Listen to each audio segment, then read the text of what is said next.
If you're experiencing crashes while playing Rocket League, follow these steps to help resolve the issue. This guide will walk you through some simple solutions. Step 1. Update your game. Ensure that Rocket League is updated to the latest version. Check for updates through your gaming platform or launcher and install any available patches. Step 2. Verify game files. If you're playing on Steam or Epic Games, use the built-in feature to verify the integrity of the game files.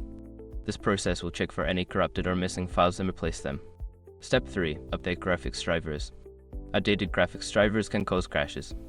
Visit the website of your graphics card manufacturer, NVIDIA, AMD, or Intel, and download the latest drivers for your system. Step 4. Adjust graphics settings. Lowering the graphics settings in Rocket League can help improve stability. Go to the settings menu in the game and reduce the quality of effects, shadows, and textures. Step 5. Disable background applications.